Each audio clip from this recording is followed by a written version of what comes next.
Itong si Lula kahit na masama ang pakiramdam, ayan nga't pinipilit niya mag-asikaso dito sa kanyang alaga. For today's video guys, nandito nga pala kami ngayon sa bahay ng nanay ko.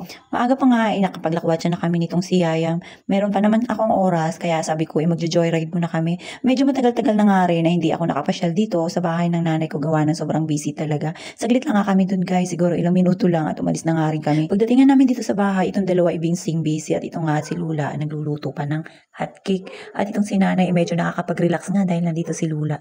At yan, kinuha ko na nga pala. Nakabili kami guys ng walis ting-ting dito sa naglalako dito sa harap ng aming bahay. Kaya ayan, tinanggalan ko na siya ng buntot dahil nga hindi yan siya makakadala ng basura pagka yan yung winalis natin. Malamihan siya. Kaya ayan, binawasan ko na nga ng ting-ting sa dulo para kahit pa paano makapagwalis na tayo at makatulong tayo dito sa gawaing bahay. Wala pa nga kaming almusal niyan at kung saan-saan na nga kami nakarating kanina ni Yay. Kaya lang inisip ko mamaya konti dyan na nga yung magtatrabaho sa kalsada. Kaya nga sabi ko magwawalis muna ako. At ito nga nakita ko nga pala itong luto ni Lula. Meron na pala siyang lutong hotcake. Kaya tinikman ko na rin nga guys. At itong si nanay naman kung makapag-video sa akin gumaganti talaga. Tutok na tutok sa aking mukha. At yan nga guys. Tignan nyo, open na nga yung gate namin. Masayang-masaya na si Yayam pagka ganyan laging naka-open yung gate. Gawa ng nakakaalis at nakakalabas ng bahay. Tignan nyo nga itong si nanay. Siya na nga pala yung nag-turn over dyan guys. Siya yung naglalagay ng star margarine dito sa toppings para naman ma-display na. Yung iba kasi dyan guys pangbenta na rin namin dahil nga sobra-sobra na yan para sa aming almusal. Ganyan talaga kami every morning dahil nga itong si nanay medyo nag-iinarte, charot lang guys.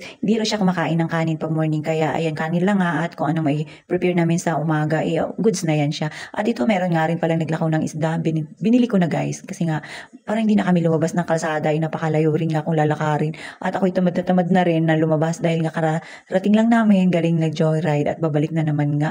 Kaya ayan fresh na fresh pa yan guys dahil nga yung dagat dito sa amin malapit lang din kaya binili na namin at bibihira nga lang din yung makabenta dito ng mga ganitong fresh ko fresh na isda guys. At hindi nga nagtagal umalis din naman kasi ako at meron akong pinuntahan. Diyan na nga rin kami kukuha ng para sa ulam ni Yayam. Piprituin lang yan guys at gagawing sinigang. Yun ang kanyang paboritong lutuin. At ito nga guys, kanina pag alis ko gandang-ganda pa ng panahon. At ito, natrap nga ako dito sa terminal gawa ng tingnan nyo nga sobrang lakas ng ulan. Kaya nagantay pa ako ng matagal. Siguro oras din yung binilang ko. Kaya bago ako nakaalis dyan guys, inapakain nga ako nito ng papaitan dito sa tindahan.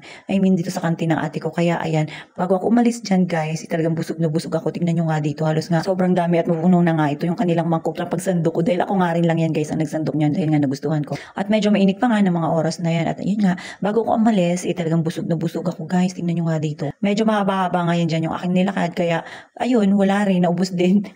Ubos guys yung aking kinain na papaitan dahil nga natagtag na siya. At ayan nga, tingnan nyo, buti na nga lang may ganito at hindi tayo kaanong basa. At pag uwi ko nga dito sa bahay, itong aking anak talaga naman napakasipag. Tingnan nyo nga, hindi mo alam kung nagkukulit or nagpapakasipag guys dahil nga tingnan nyo, halos ayaw bitiwan itong hose at gusto maglaro lang ng tubig. At nagagalit nga siya kay nanay gawa ng pinapatay ni nanay, niloloko niya guys dahil nga hapon na nga yan at marami na nga lamok.